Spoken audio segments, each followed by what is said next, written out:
Je me rappelle au temps de Kabila le Père, paix à son âme, nous avions été invités au ministère Amen, où surtout nous avons le président Félix. Quelle volonté engagée. Pourquoi nous connaissons toujours les mêmes réalités? Toujours un moment où l'Église catholique contre les pouvoirs. Pourquoi il y a toujours un moment où l'Église de réveil est pour les pouvoirs? Pourquoi il y a toujours un moment où il y a dislocation au sein des confessions religieuses? C'est que les choses n'ont pas encore été résolues à la source. Mais moi j'ai les codes. Donc il y a une racine qu'il faut couper. Oui, le président Félix a fait un grand pas en dédiant les pays entre les mains de Dieu. Mais il y a un mystère sur l'autel de la RDC. Cet hôtel n'a jamais été bâti. Et les gens ne savent pas de quelle manière cet hôtel doit être bâti. Je sais ce qu'il faut faire.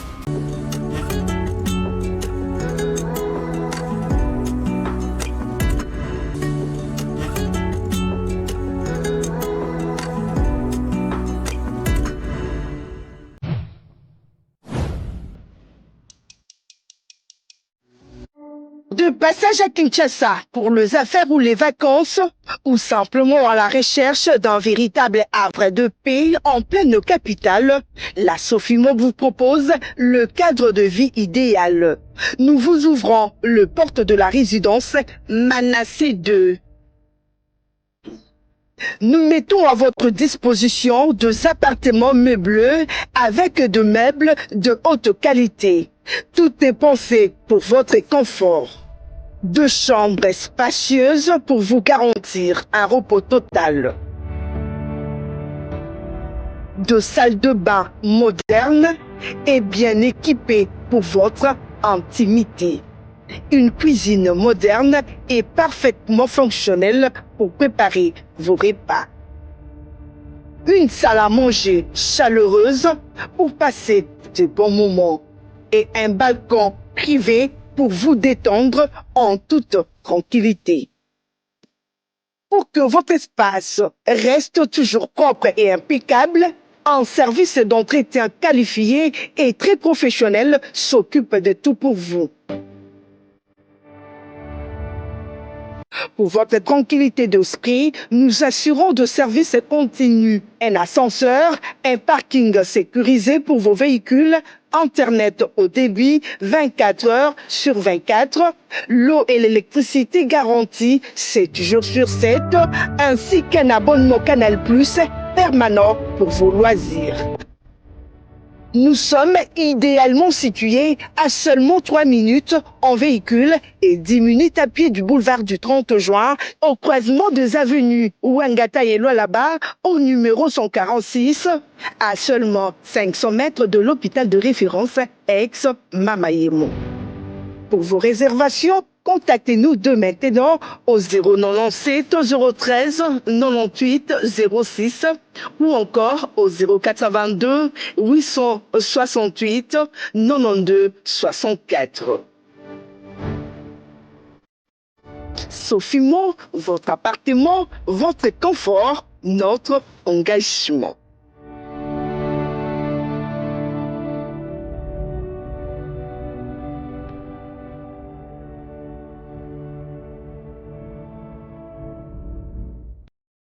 Très bien, mesdames, mesdemoiselles et messieurs, bonjour, bonsoir, ça dépend de l'heure à laquelle vous me suivez à ces nets moments. Oui, toujours moi, votre humble serviteur, dans votre émission L'heure politique. Aujourd'hui, nous avions le réel plaisir de recevoir pour vous un élu, un homme de Dieu. Lui, c'est le prophète Elie Samano King Sam. Je l'ai pratiqué pendant et je continue à les pratiquer. C'est le prophète qui a d'ailleurs béni cette chaîne, l'ouverture. Aujourd'hui, il a rehaussé de sa présence à notre invitation. Avec lui, nous allons parler du rôle de l'Église, n'est-ce pas, dans une société, mais aussi la prophétie dans une nation.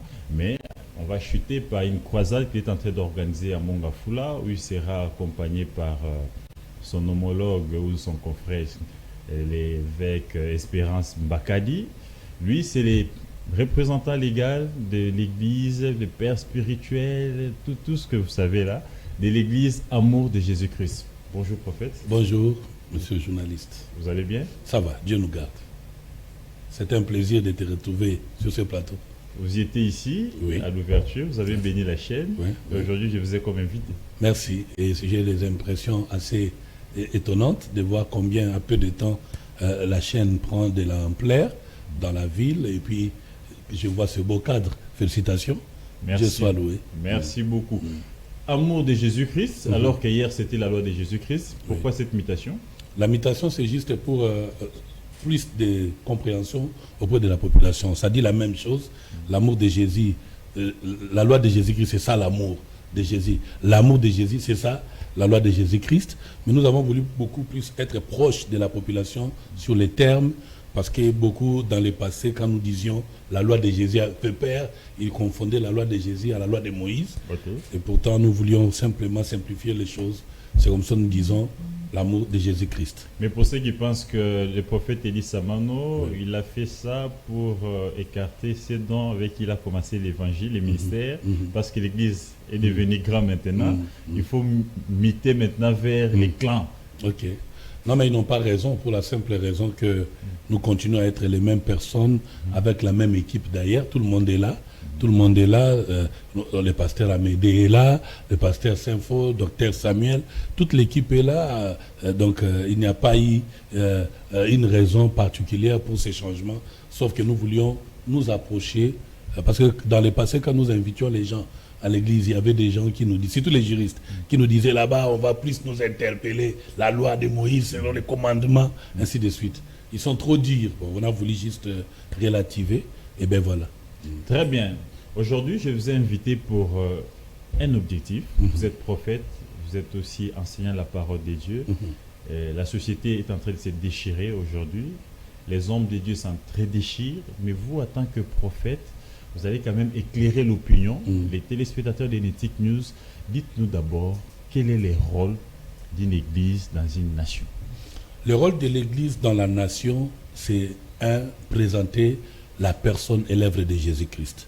Deuxièmement, réconcilier le peuple avec son Créateur. Troisièmement, réconcilier le peuple entre eux. Troisièmement et quatrièmement, travailler pour le développement de sa nation.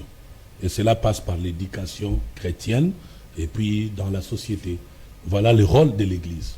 C'est ça le rôle de l'Église. Oui. Mais est-ce qu'aujourd'hui, vous êtes fier, vous, en tant que père des églises, vous faites pleinement votre rôle? Bon, je suis fier du fait que... D'une manière générale. D'une manière générale, je suis fier du fait que nous jouons à ces rôles, mais en même temps, nous regrettons de certains dérapages parmi certains serviteurs dédiés qui sont en train d'aller à l'encontre, justement, de cette mission. Mais en général, il faut se dire, l'Église joue bien son rôle. En général, l'Église joue bien son rôle. Oui, en général. Aujourd'hui, vous vous attaquez sur la place publique.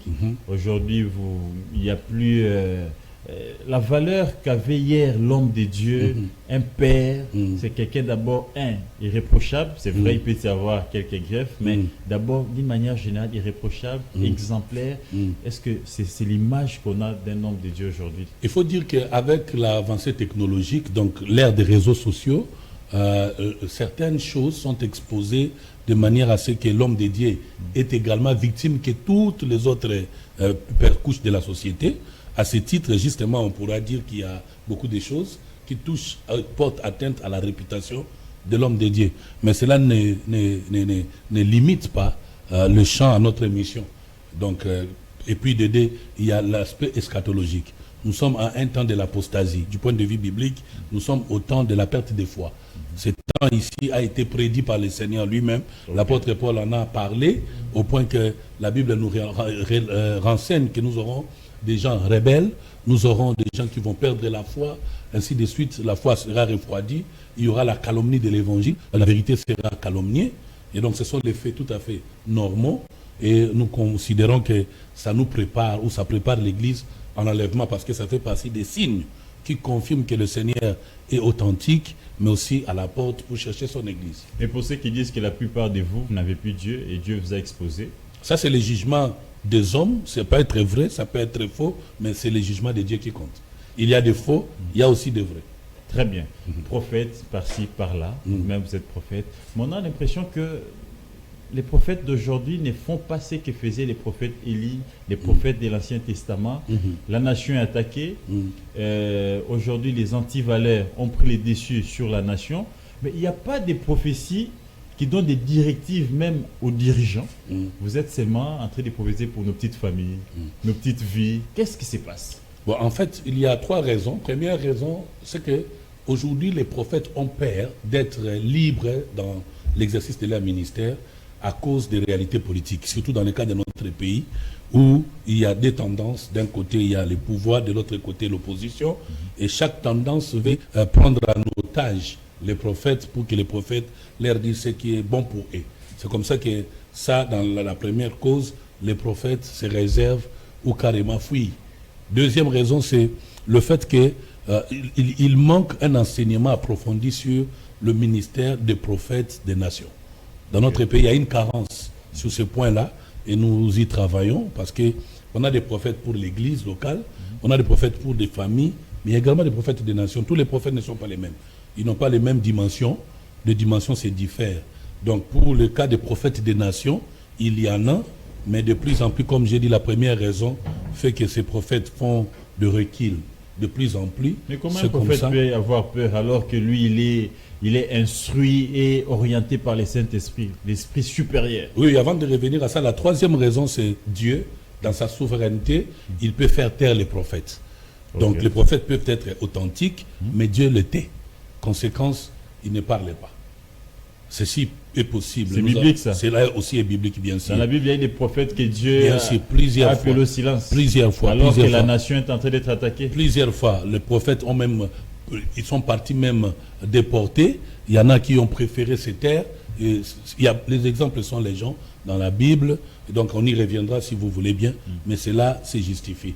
Maintenant, la peur, oui. Élie a fui. Élie a fui devant Akab et Jézabel. Il a fui, il est allé au désert parce qu'il pouvait mourir. Il a fui, et puis le pays est resté dans le silence des prophètes, à l'absence du prophète. Donc ceci est possible, et ça peut aussi être le cas pour notre pays. Mais on a l'impression que nous, on n'a jamais des prophètes des nations. Les questions nationales ne sont jamais révélées par nos prophètes. L'un des pays où il y a des prophètes des nations, c'est la RDC. On parle de Simon Kimba qui fit un prophète des nations. On parle de Moussa Dinabala, parce que les prophètes ici, ce n'est pas forcément par rapport au ministère des prophètes. Mais les prophètes ici des nations, c'est toute personne revêtue de la puissance de Dieu qui peut prendre parole pour donner une direction pour la nation. Il y en a eu plusieurs, et il y en a encore jusqu'à présent, je ne sais les nommer, mais ils sont nombreux. Même moi qui vous parle, je suis prophète des nations à l'époque. Mais c'est arrivé après, il ne nous a pas écoutés, il est mort, il a été assassiné exactement comme nous l'avions dit. Nous avons prophétisé, quelqu'un de son entourage allait prendre le pouvoir. Joseph Kabila a pris le pouvoir, le président honoraire. Nous avons parlé de ces 2 mandats, même de son dépassement. C'est arrivé, nous l'avions annoncé. L'arrivée du président Félix Tshisekedi, nous l'avions annoncé. À Mongafula, si tu as bonne mémoire, j'ai eu même de sérieux problèmes, parce qu'à ce temps-là, tout le monde était contre lui, personne ne pouvait croire qu'il pouvait être président. C'est arrivé. Donc il y a des prophètes des nations, les événements que nous constatons, où nous vivons actuellement, même la sortie médiatique de certains groupes de pasteurs ou de prêtres.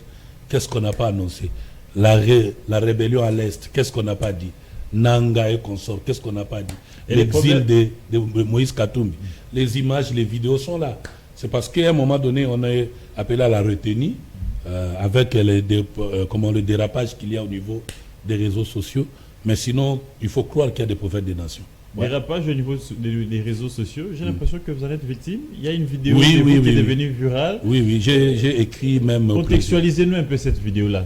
En fait, l'intégralité révèle, nous sommes en 2023, où je révèle que le président Félix va prendre le 2e mandat et que tout ce qui était comme conquérant ne passerait pas. C'est lui qui va prendre le 2e mandat et qu'il va travailler également pour...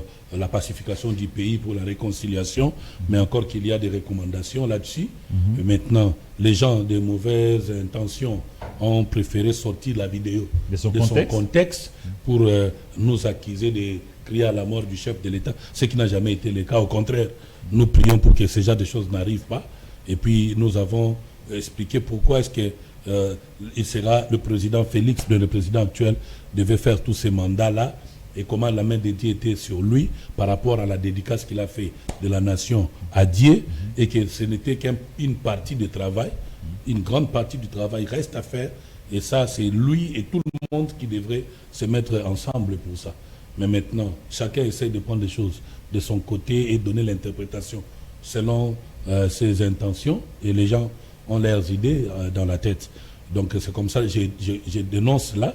J'ai écrit à l'autorité audiovisuelle. Oui, mais c'est ça. J'ai écrit pour dénoncer. Je pense même que nous allons passer à la vitesse supérieure pour interpeller les politiciens, toutes tendances confondues, de s'interdire, de sortir du contexte les messages prophétiques que nous donnons. Tous les prophètes sont aujourd'hui victimes de cette ruse des politiciens, malheureusement, qui, chaque fois, quand ils sont en défaite... Chacun pense ce qui les concerne, ce qui l'arrange. Voilà, malheureusement, ça expose les prophètes, ça nous acquise, on est victime des interpellations, des tapages, des menaces, d'intimidation. De tout le temps. Surtout quand j'ai annoncé que je venais ici, j'ai reçu autant de messages, c'est la peur chez tout le monde, ainsi de suite. Les prophètes ne sont pas contre les dirigeants du pays, ni ceux de l'opposition, ni ceux qui sont au pouvoir. Mais les prophètes sont non messlins, c'est un terrain net. Ils parlent de la part du Seigneur. Et leur liberté à l'exercice de leur ministère devait être protégée déjà par l'État. C'est comme ça que je m'attends à engager des démarches auprès des autorités pour une certaine pédagogie en matière de respect de messages que Dieu envoie à la nation. Les intimidations, les menaces ont-ils affaibli votre foi? Non, la preuve, je suis là. C'est notre travail. Nous sommes sentinelles. Ézéchiel 33 nous montre. Quand Dieu appelle un prophète, il les qualifie de sentinelles. Et nous ne sommes pas là pour annoncer que les bonnes choses. Le travail du prophète, c'est d'alerter la nation quand un danger arrive. Dieu a promis même de punir les prophètes qui refuseraient d'annoncer les dangers.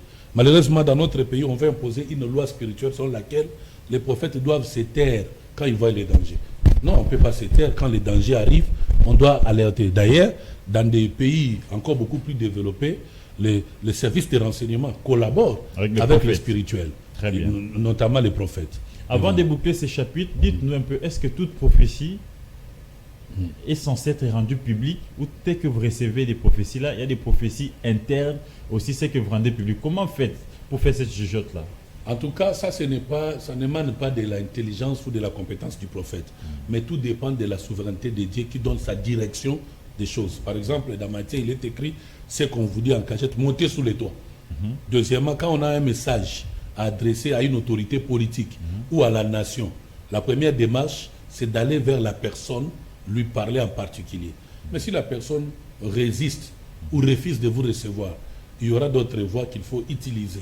Mais si ces voies légales ne respectent pas ou ne vous accueillent pas, il est du devoir du prophète de rendre public des choses, surtout quand ces choses touchent à la vie ou à la destinée d'une nation, surtout en termes de danger. Et pour ceux qui pensent que vous en faites aujourd'hui des buzz autour des prophéties qui ne se réalisent pas, des maquionnats, qu'en dites-vous? Je pense qu'ils ont tort du fait que quand les prophéties sont dites, elles ne sont pas dites dans le but qu'elles s'accomplissent, surtout quand il s'agit de malheur. Les prophéties sont dites pour prévenir. Et quand le peuple apprend, il se met à la prière, il est fort possible que la chose qui a été annoncée ne s'accomplit pas simplement parce qu'on a prié ou les dispositions ont été prises pour éviter que les pires n'arrivent.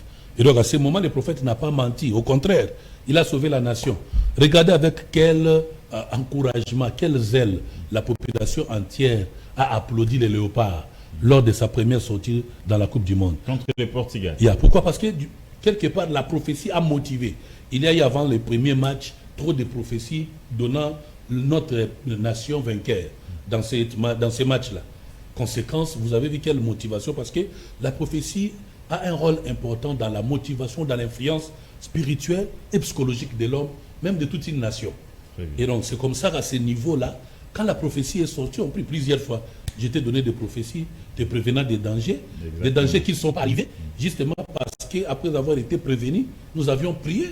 La même chose, nous avons dit de bonnes choses. Nous voici aujourd'hui devant l'éthique. Ce sont les résultats prophétiques. Et donc, minimiser, non. Et Thessaloniciens nous révèle d'ailleurs qu'est-ce qu'il faut faire comme attitude face à la prophétie. Il faut examiner la prophétie et prendre ce qui est bon et de laisser ce qui n'est pas important. Donc, dans la prophétie, c'est un peu comme un diamant, une pierre précieuse. Vous nettoyez, vous prenez la partie la plus importante. Le reste, vous mettez de côté. Cela n'exclut pas l'émotion, l'ignorance, les tâtonnements des prophètes, les sentiments exagérés des prophètes qui peuvent faire qu'un prophète dise des choses qui sont à l'encontre de la vérité, mais aussi quand les prophètes disent des choses à l'encontre des attentes de la population, on peut croire qu'ils sont des menteurs, mais ce n'est pas le cas. Merci beaucoup. Avant de clore ce chapitre, je vais d'abord savoir votre position parce qu'aujourd'hui, je rappelle que vous êtes membre des Églises des Réveils. Oui. Et je suis archevêque du christianisme authentique, bien sûr. Mais membre des églises. Nous sommes des alliés, bien sûr. Des alliés. Vous êtes divisés aujourd'hui. Il y a un camp des lépreux et un camp des hommes saints qui n'est pris que pour la nation. Vous êtes de quel côté d'abord? Bon, ça c'est d'abord des considérations et des consommations du genre public et politique. Je ne crois pas qu'il y a deux camps ou que nous soyons divisés. Non, non. Les opinions sont différentes, mais cela ne nous divise pas. L'avantage qu'il y a dans nos églises, c'est la diversité d'opinions. Okay. Chacun est libre. Ici, il s'agit de la question de la nation. Ça n'a rien à voir avec l'église. Je regrette d'ailleurs, et en passant d'ailleurs, je profite de l'occasion pour donner des conseils aux leaders des églises. Prendre une position politique en tant que pasteur n'est pas interdit.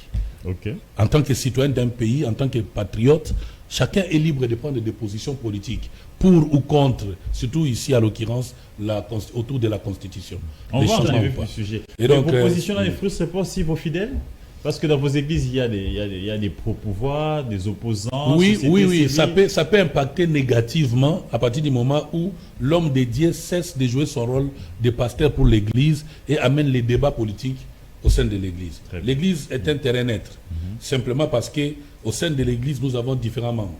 Si bien que nous ne devons pas les diviser. Un royaume divisé ne peut pas subsister. Jésus, d'ailleurs, avait déjà verrouillé les systèmes en disant « Rendez à César ce qui est à César, à Dieu ce qui est à Dieu ».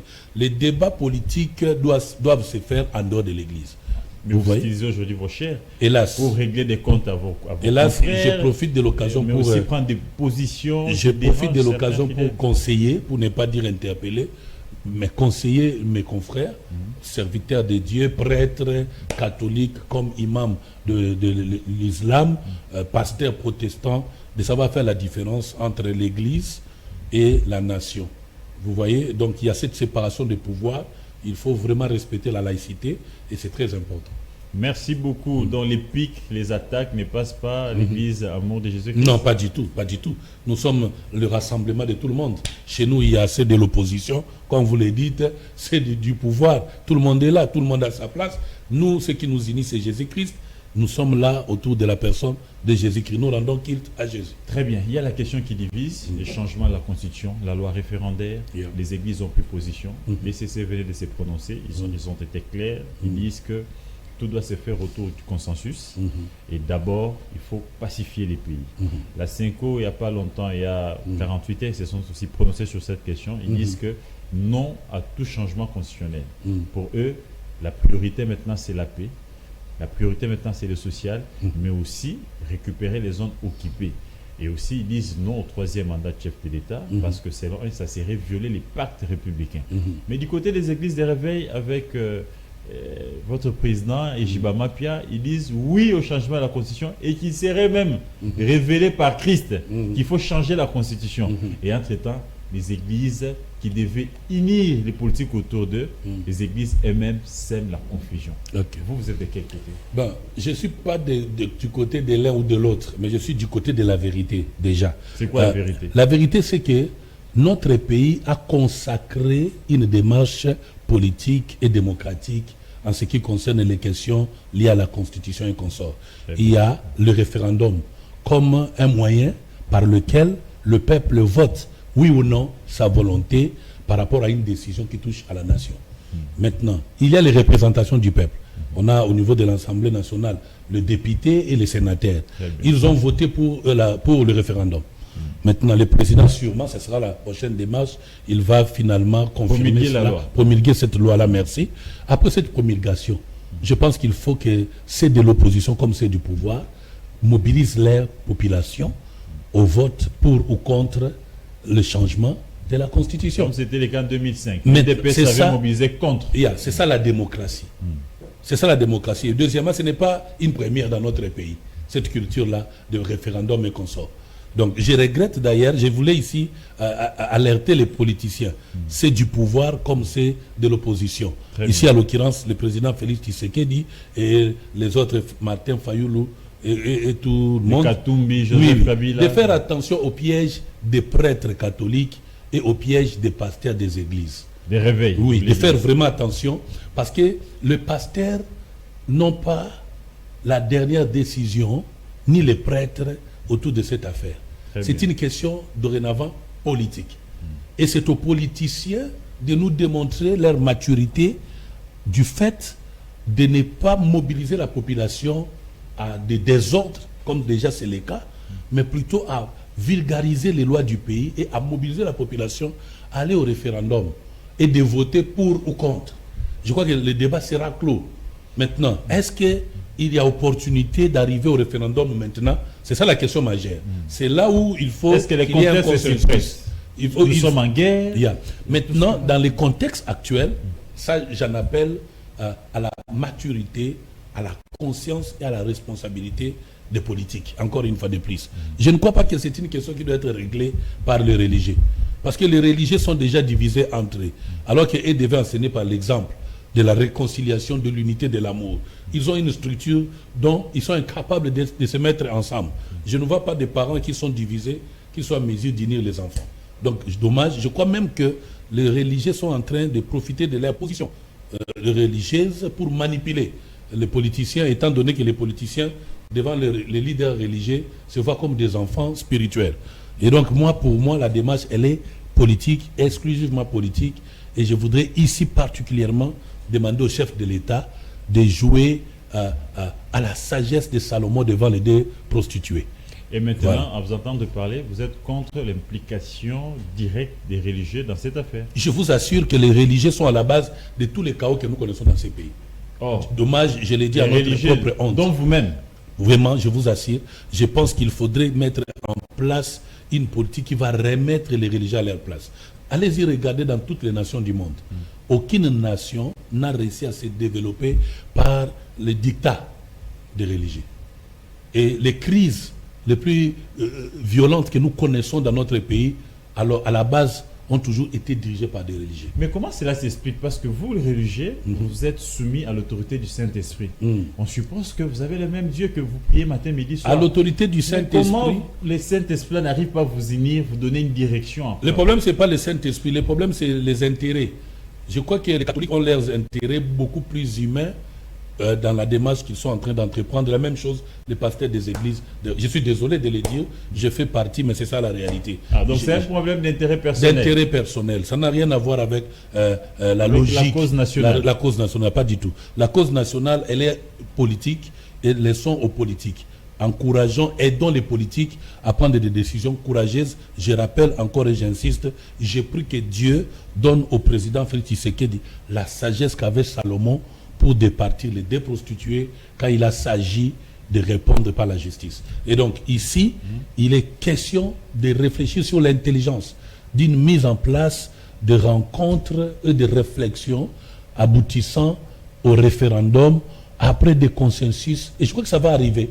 C'est ce qu'a demandé l'Église catholique, qu'il y ait un consensus autour de cette question avant... Oui, un consensus dans la démarche politique et non selon la volonté de l'église ni catholique ni des églises de réveil. Et pour l'un de vos confrères, l'évêque Ejibama Pia l'a dit clairement dans son église que lui, il a reçu des messages venant du ciel qu'il faut qu'il y ait changement de la Constitution. Je peux vous le dire ici avec beaucoup de conviction que l'archevêque Ejibama Pia est un homme spirituel, avant tout.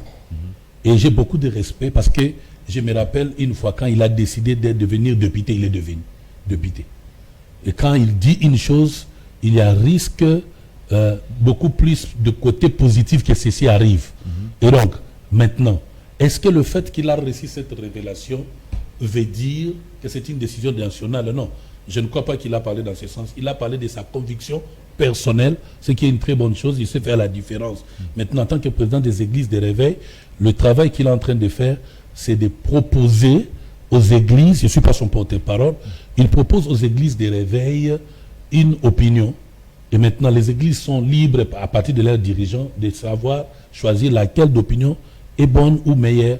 Maintenant, moi, simplement, en tant qu'archevêque du christianisme authentique, je recommande aux religieux de ne pas prendre la place des politiciens par rapport à cette question liée au changement de la Constitution ou non. Mais apparemment, vous êtes en retard, monsieur l'archevêque, parce que l'église des réveils a déjà pris l'élan. Ils ont marché il y a 2 semaines pour dire qui soutenaient les changements à la Constitution. C'est Donc, pour eux, la machine est déjà démarrée. Je ne suis pas contre, c'est démocratique. C'est Est-ce que d'abord, c'est les rôles c'est démocratique. C'est de votre rôle, S'il vous pasteur, plaît, de mobiliser vos fidèles. C'est pour des causes démocratique, politiques. c'est démocratique à un certain niveau que la population, soit-elle chrétienne ou religieuse, s'exprime. Maintenant, sauf que pour mon cas, dans mon opinion personnelle et dans mon entendement, je demanderai aux religieux de laisser place aux politiciens pour aller de l'avant par rapport à cette question-là, afin de préserver la cohésion au sein de nos églises, de nos confessions religieuses. Maintenant, le seul rôle que nous avons, c'est de les accompagner positivement pour la paix et non de faire pression ou de manipuler les politiques, ce qui est le cas malheureusement dans Manipuler vos fidèles. Malheureusement. On va arriver à cette question de la cohésion. Je me rappelle, j'étais à l'une de vos croisades à Vélodrome où vous avez prêché, où vous avez donné une révélation sur l'unité nationale. Apparemment, vous étiez mal compris. Aujourd'hui, tout le monde converge vers la cohésion. On va y arriver. Mais d'abord, une question de précision. Dans votre rôle des pasteurs, des bergers, est-ce qu'il est aussi autorisé de mobiliser vos fidèles pour une cause politique? Même en tant que prophète, je peux recevoir, je donne des illustrations. Dieu peut me dire, Gauthier Sey est le prochain ministre de la Défense de la RDC. Il m'a dit.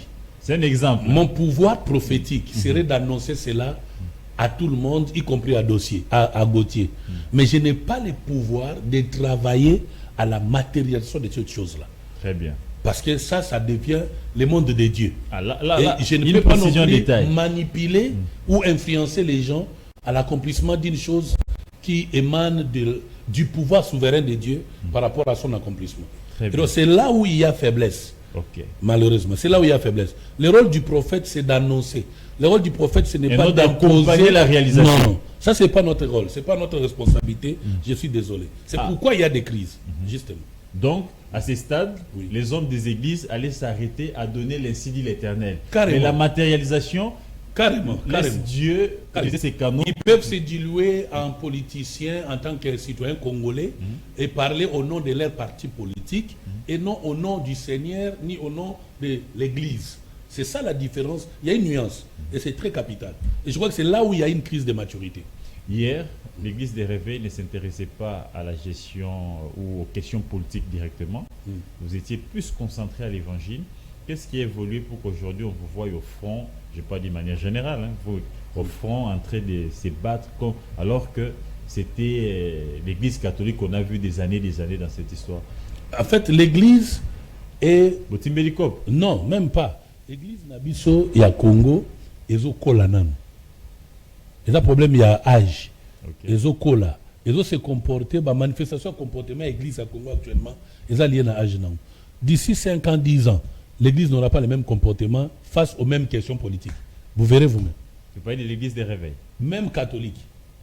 Même catholique. Le seul pays au monde où l'Église catholique a se prévaloir excès. Il y a liberté, il y a décision autour, il y a dirigeants Mboka.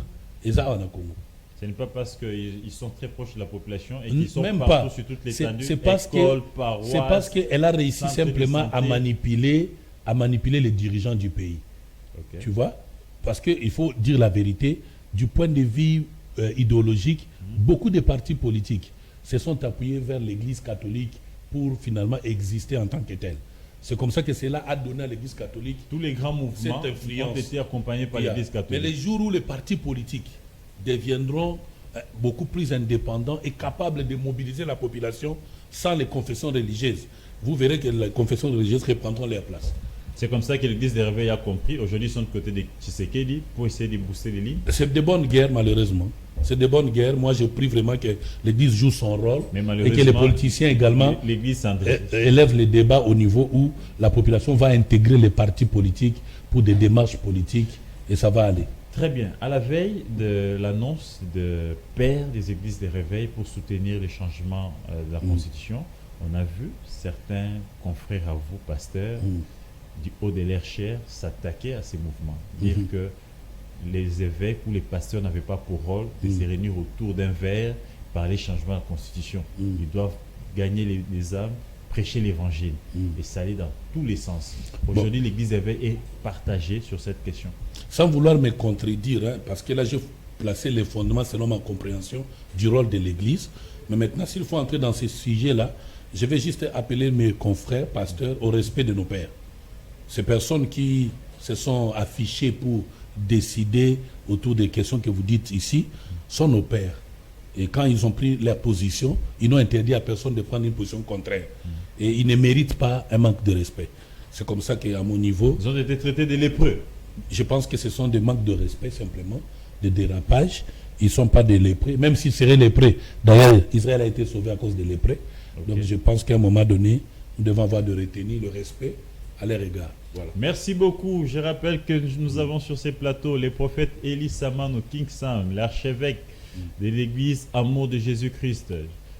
À l'époque, à Kitambo, vous avez tenu une croisade, je pense que c'était en 2022, si je ne me trompe pas. 21.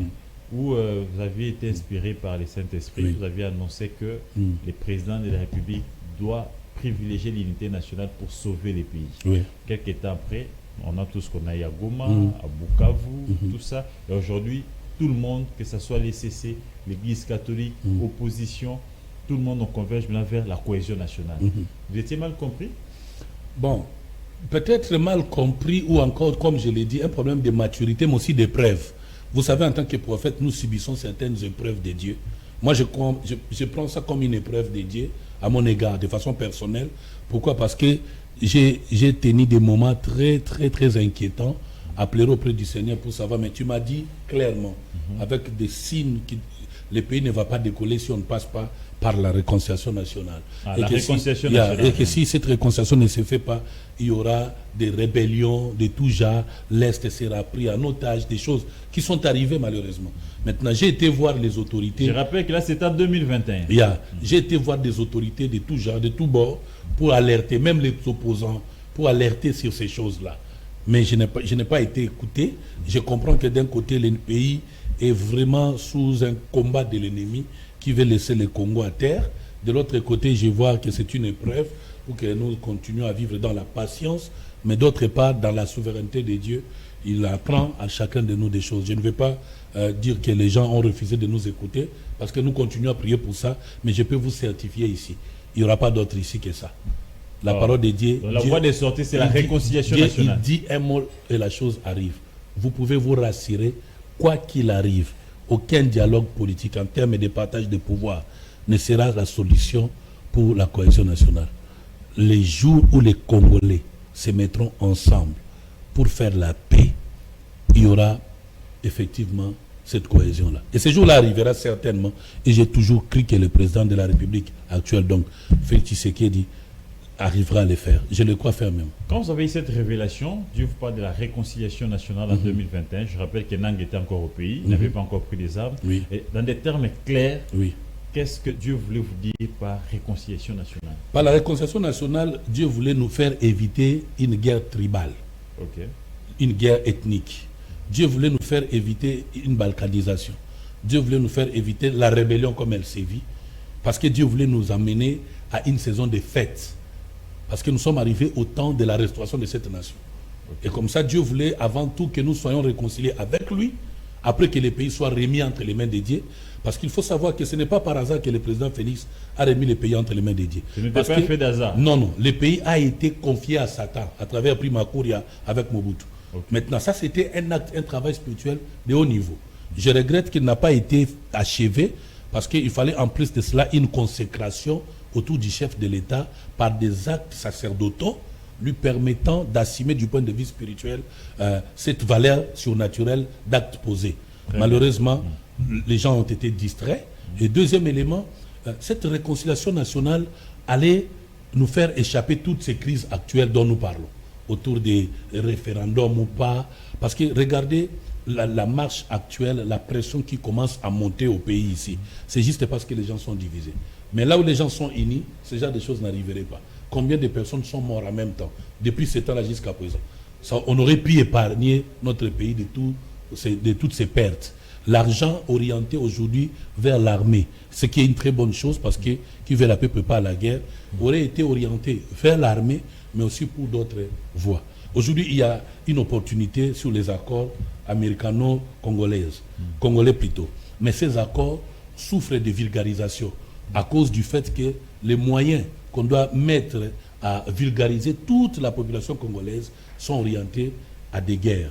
Et pourtant, cet accord est une opportunité prophétique. À travers cet accord, le pays va connaître son émergence. Vous voyez, le professeur Godin l'a rappelé ici sur le plan économique. Bref, on a tout intérêt à travailler pour la réconciliation. Et maintenant, il y a des garde-fous. La réconciliation, ce n'est pas comme beaucoup de gens l'entendent, malheureusement. Je connais les détails, malheureusement, je ne sais pas tout donner. Ici, je l'ai dit, il y a des choses que je ne dirais que celles au chef de l'État, je ne les dirai à personne d'autre. Et je connais les secrets de ces pays. Monsieur le journaliste Gauthier, ça fait 6 mois, je m'étais enfermé en train de prier avec le drapeau de mon pays ici. Et le Seigneur m'a fait grâce, il m'a donné le code de ces pays. J'ai les codes prophétiques de notre nation. Les codes qui vont faire revenir la paix. J'ai les codes prophétiques. Pacifier les Congos. Je l'ai dit sans prétention, mais à toute humilité et fierté, j'ai les codes prophétiques pour cette nation. Je vous avoue.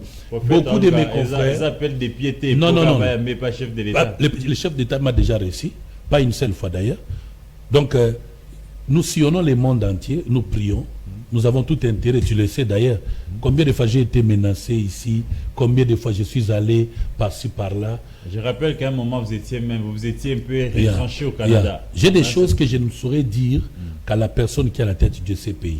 Et je sais qu'il y a beaucoup de mes confrères à qui j'ai partagé les introductions de cette orientation prophétique qui ont, par manipulation, détourné cette voie pour nous fermer des portes, enfin, d'aller juste orienter les choses contrairement à ce que Dieu voudrait. Je sais que l'heure arrive et le temps est là où le Seigneur va nous permettre de décoder ces choses. Le pays ici a un code prophétique. Vous êtes enfermé pendant 6 mois avec les drapeaux du pays. Le pays ici a un code. Dieu vous a donné les codes, le déverrouillage de la RDC. Je le dis sérieusement, ce pays a un code prophétique. C'est pas pour rien quand je vous dis que ce code vous a été révélé. Je connais le code de ces pays. Il vous a été révélé. Oui. Je suis sûr que dans ces pays, il y en a d'autres qui connaissent également les mêmes codes. Donc, mais à qui on n'a pas donné l'opportunité de parler. Donc, une fois reçu par les chefs de l'État, vous lui donnez ces codes-là. Une fois reçu par les chefs de l'État, ça ne sonne pas bien. Ce n'est pas ça mon objectif. Une fois entendu par les autorités du pays. N'importe quelle autorité. Pas n'importe quelle autorité.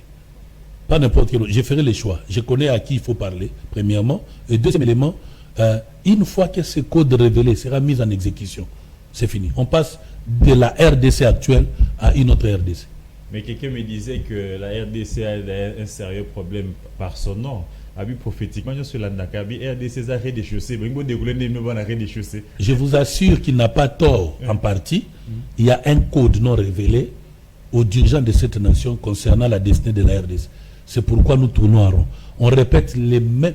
Observez très bien, vous êtes journaliste de beaucoup de temps, vous êtes un journaliste d'investigation, il se reproduit parce que les mêmes causes produisent les mêmes effets.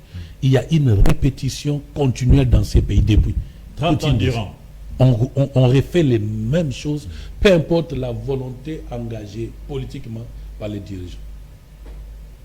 Mais la Bible dit, quand Dieu donne une prophétie ou une vision, il donne aussi la provision. Comment on peut comprendre que Dieu vous révèle un secret comme ça pour le développement ou la libération de son peuple?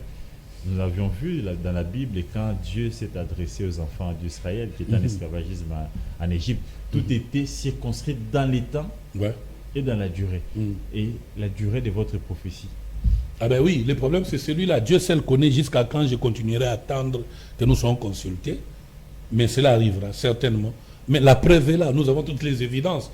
Plus on a refusé de nous consulter, plus on nous a fait la guerre, plus on nous a fait taire la voix prophétique, plus on a considéré les faux à la place des vrais.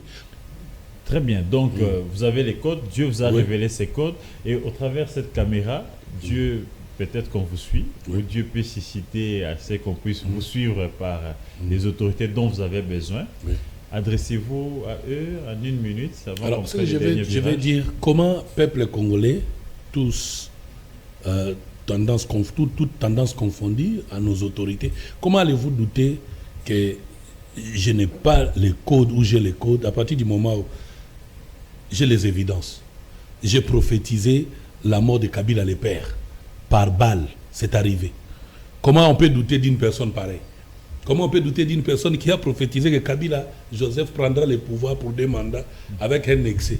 Comment on peut douter de quelqu'un qui a dit que le prochain président de la République démocratique du Congo sera un Kassaïen?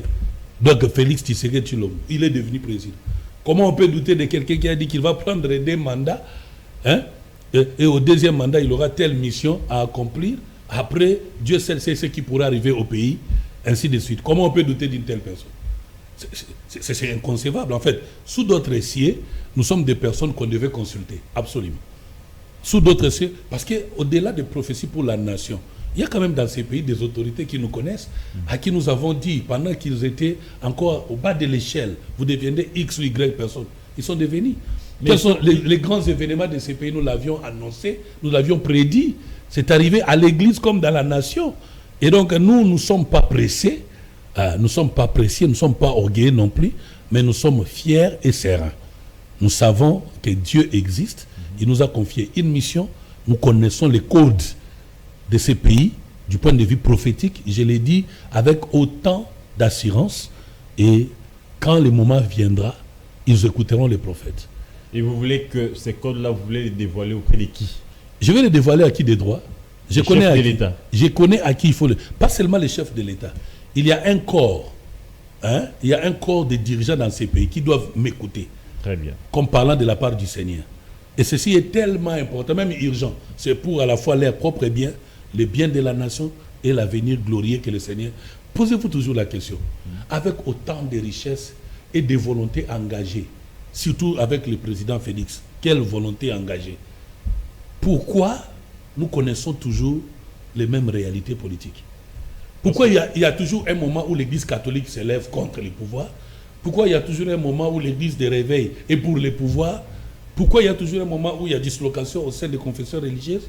Pourquoi un moment il y a toujours des rébellions à l'Est et consorts? C'est que les choses n'ont pas encore été résolues à la source. Mais moi j'ai les codes. Donc il y a une racine qu'il faut couper. Oui, le président Félix a fait un grand pas en dédiant les pays entre les mains de Dieu. Mais il y a un mystère sur l'autel de la RDC. Cet hôtel n'a jamais été bâti. Et les gens ne savent pas de quelle manière cet hôtel doit être bâti. Je sais ce qu'il faut faire. Avec autant d'églises qu'on a? Non, les églises... On prie matin, midi, soir. Les églises congolaises et consorts sont confessionnelles. C'est-à-dire qu'ils ont une identité spirituelle limitée dans le temps et l'espace.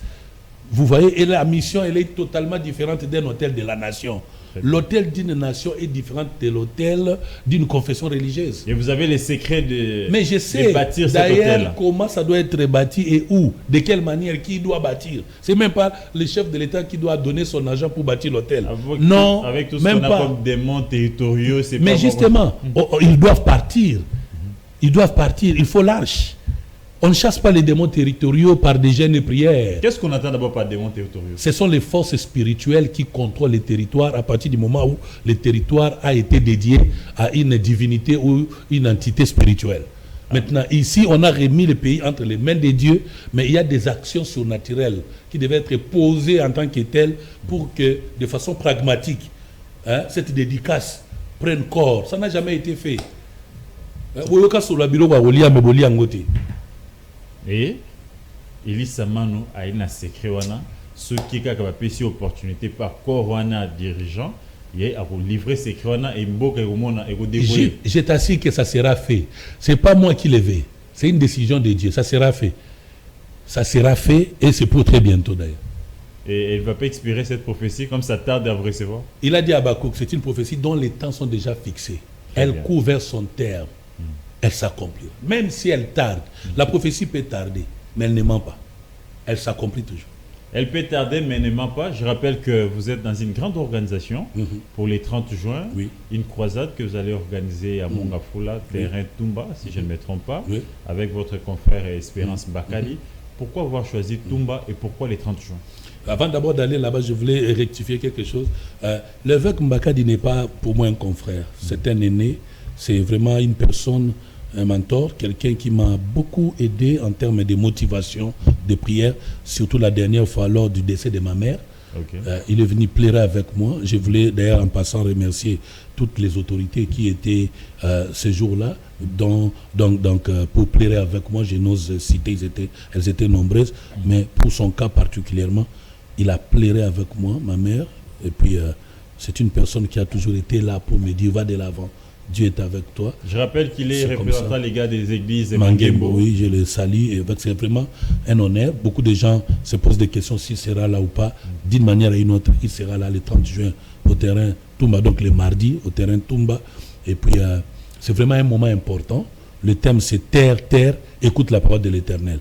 Ce moment-là sera différent de la croisade que nous avions eue au stade Vélodrome, parce qu'on va passer à une phase importante. Ça sera l'un des codes de la nation qui sera révélé à travers à travers ce code là nous allons. Vous allez quand même vous décider de révéler un code. Oui, non, de toutes les façons je n'attends pas révéler cela à quelqu'un ou sous pression de non, je fais des choses step by step selon que l'Esprit Saint nous oriente et nous y arriverons. Et pourquoi les 30 juin? Pourquoi avoir choisi les 30 juin? Oui, les 30 juin parce que contrairement à la conception congolaise, c'est le jour où nous avons acquis l'indépendance chez les Blancs. Alors que du point de vue prophétique, c'est faux, ce n'est pas vrai, c'est un mensonge. Notre indépendance ne dépend pas de la volonté des Blancs. Ça, c'est l'histoire et un événement qui a eu il y a un temps. Mais la vérité, c'est que le 30 juin est un jour prophétique où, selon Dieu, le peuple congolais devait faire un stop de sa marche pour tourner les regards vers son Créateur, lui dire merci de nous avoir donné la plus grande richesse du monde, la RDC. Et que le peuple de Dieu s'attende à quoi? Ils s'attendent à recevoir la bénédiction de Dieu à travers les ils attendent à recevoir les instructions de Dieu pour les années futures de notre pays. Ils attendent à recevoir la guérison du corps physique. Ils attendent à recevoir les orientations prophétiques de façon particulière dans leur vie et puis pour la nation, voilà. Mais aussi pour l'Église. Mais aussi pour l'Église qui est aujourd'hui divisée. L'Église n'est pas divisée. L'Église du Seigneur, elle est une, elle n'est pas divisée. Ce sont les hommes d'Église qui sont divisés, pas l'Église. L'Église, elle est universelle, elle est unique, elle est spirituelle. C'est Jésus qui est à la tête. Christ n'est pas divisé, son Église ne l'est pas. Les églises locales peuvent se diviser, encore qu'il faut savoir si elles sont de Christ ou pas. Voilà. La croisade, elle commence à quelle heure? En tout cas, toute la journée. Déjà, je vais dire à tout le monde de venir à temps. Déjà, parce que vers 15h, sûrement, il y aura il y aura déjà un débordement.